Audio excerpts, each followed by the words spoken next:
বিগত ২৪ ঘন্টায় আমাদের দেশের উত্তর পূর্বাঞ্চল, পূর্বাঞ্চল এবং দক্ষিণ পূর্বাঞ্চলের যে উজান রয়েছে অর্থাৎ ত্রিপুরা অববাহিকা, সেখানে তেমন কোনো ভারী বৃষ্টিপাত পর্যবেক্ষিত হয়নি, যে কারণে আমাদের বন্যা পরিস্থিতি উন্নতির দিকে যাচ্ছে সার্বিকভাবে এবং সবগুলো নদীর পানি সমতলে একটু হ্রাসের দিকে রয়েছে। আজকে সকালের এবং দুপুরের তথ্য অনুযায়ী আমাদের দুইটা স্টেশন বিপদসীমার উপরে রয়েছে। একটা হচ্ছে কুশিয়ারা নদীর অমরশীত পয়েন্ট, সেটা বিপদসীমার 2 সেন্টিমিটার উপর দিয়ে প্রবাহিত হচ্ছে, সেটা আজকের মধ্যে নেমে যাবে আমরা আশা করছি। এবং কুমিল্লার গোমতী নদী রয়েছে, সেটা বিপদসীমার 42 সেন্টিমিটার উপর দিয়ে প্রবাহিত হচ্ছে, সেটা আগামী 48 ঘন্টার মধ্যে আমরা আশা করছি বিপদসীমার নিচে নেমে আসবে। এছাড়াও মুহুরী নদী যেটা রয়েছে তার সাথে আমাদের কমিউনিকেশনটা লস্ট, বাট আমরা উজানের তথ্য দেখে ধারণা করছি যে মুহুরী নদী ইতিমধ্যে বিপদসীমার নিচে চলে এসেছে।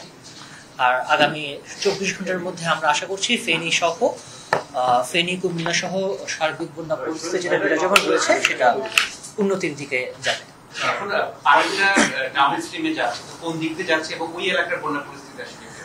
দেখেন, ওদিকের আসলে খুব বেশি এলাকা নাই যার উপর দিয়ে যাচ্ছে, কেননা চুপড়ি থেকে ঢোকার পরপরই জাস্ট ফেনী নোয়াখালী পার হওয়ার পরে সেটা বঙ্গোপসাগরে পড়ে যাচ্ছে। তো ফেনী নোয়াখালী এই দুটা জেলা ছাড়া এই মুহূর্তে আর তেমন কোনো ঝুঁকিপূর্ণ জেলা নাই, কুমিল্লা ফেনী নোয়াখালী ছাড়া। পানি নামছে, গতিটা যদি একটু বলতেন। গতি নামার প্রবণতা আগের থেকে বৃদ্ধি পেয়েছে, যেমন কুশিয়ারা নদীতে বিগত 24 ঘন্টায় 9 সেন্টিমিটার হ্রাস পেয়েছে এবং গোমতী নদীতে বিগত 24 ঘন্টায় 33 সেন্টিমিটার হ্রাস পেয়েছে এবং উজানে যে হ্রাস পাওয়ার প্রবণতা সেটাও বেশ ভালো, বেশ দ্রুতই পানি হ্রাস পাচ্ছে। জি, যেহেতু পানিটা নেমে আসছে, লক্ষ্মীপুর যেহেতু নিচের দিকে রয়েছে সেই জন্য লক্ষ্মীপুরে পানিটা নামছে এবং আমরা তো জানি যে লক্ষ্মীপুর একটা জোয়ার ভাটার এলাকা, তো যখন জোয়ারের সময় থাকে তখন স্বভাবতই একটু পানির প্রবণতা লক্ষ্য করা যায়। আমাদের অবজারভেশন হচ্ছে আগামী 24 ঘন্টার মধ্যে সমস্ত যেখানে যেখানে বন্যা পরিস্থিতি বিবেচনা হয়েছে সবকিছুই উন্নতির দিকে যাচ্ছে। জি, আবহাওয়া অফিস থেকে আমরা যে আপডেট পেয়েছি সেটা হচ্ছে আমাদের দক্ষিণ কোস্টাল এরিয়া এবং পার্বত্য অঞ্চলে একটা বৃষ্টিপাতের পূর্বাভাস তারা দিয়েছে। কোস্টাল এরিয়াতে একটু ভারী বৃষ্টিপাতে রয়েছে এবং পার্বত্য অঞ্চলে মাঝারি থেকে ভারী বৃষ্টিপাতের পূর্বাভাস রয়েছে। এর ফলে পার্বত্য অঞ্চলে আমাদের যে অন্যান্য সাঙ্গু মাতামুহুরী নদীগুলো রয়েছে সেগুলো হয়তো পানির সমতার বৃদ্ধি পাবে, কিন্তু বিপদসীমার বেশ নিচ দিয়ে প্রবাহিত হয়, আমরা সেখানে তেমন কোনো খারাপ কিছু আশঙ্কা করছি না। আর কোস্টাল এরিয়াতে বৃষ্টিপাত হবে, যার ফলে জোয়ার ভাটা এবং বৃষ্টিপাতের ফলে স্বাভাবিক গতিতে যে বৃদ্ধিটা হয় সেটা কোস্টাল এরিয়াতে গতিতে একদম স্বাভাবিক অবস্থায় যেতে কতদিন লাগতে পারে বা আপনারা যতটুকু অবজার্ভ করতে পেরেছেন সেটা যদি আচ্ছা, এখনো কুমিল্লা এবং ফেনী এই দুটা এলাকায় মূলত আমাদের বন্যা আক্রান্তর মধ্যে আমরা রাখছি।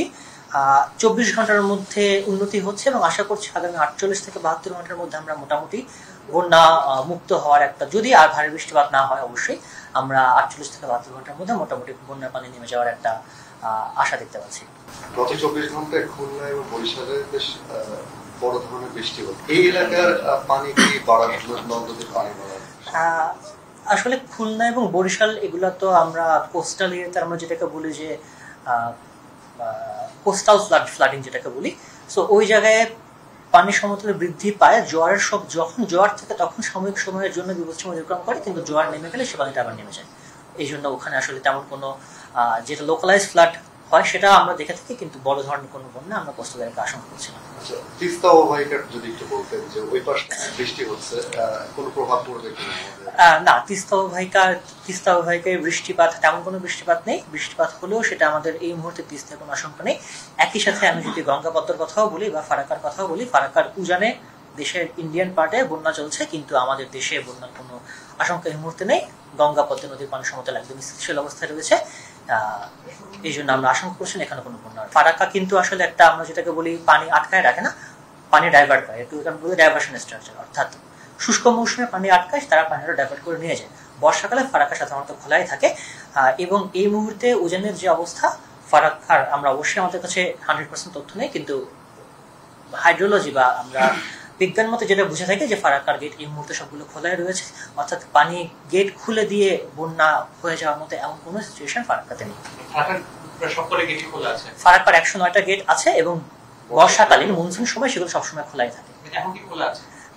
অবশ্যই আমাদের কাছে এরকম কোনো তথ্য নাই, কিন্তু আমি যেটা বলছি বিজ্ঞান ভিত্তিক বইতে যেটা বলছি যে এই সময় সেগুলো খোলা থাকে। আপনাদের তথ্যের ভিত্তিতে নাকি ভারত থেকে কোনো তথ্য আপনারা পেয়েছেন?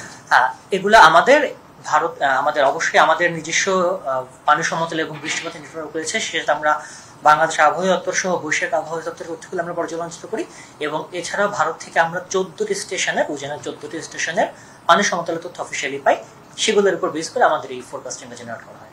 আপনি বললেন নতুন করে ভারী বর্ষা না হলে 48 থেকে 72 ঘন্টার মধ্যে পরিস্থিতি অনেকটাই স্বাভাবিক হবে, তো আপনাদের ফোরকাস্ট কি বৃষ্টিপাতের? হ্যাঁ, বৃষ্টিপাতের ফোরকাস্ট অবশ্যই আমরা করি না, আমরা বন্যার পূর্বাভাস করি। বৃষ্টিপাতের ফোরকাস্ট আমরা আবহাওয়া অধিদপ্তর সহ বাংলাদেশ, ভারত, ইউরোপিয়ান সহ যতগুলো বৈশ্বিক আবহাওয়া সংস্থা রয়েছে তাদের কারোর ফোরকাস্টেই আমরা এই মুহূর্তে আগামী 48 ঘন্টার মধ্যে ভারী কোনো বৃষ্টিপাতের পূর্বাভাস অন্তত ত্রিপুরা অঞ্চলে দেখতে পাচ্ছি না।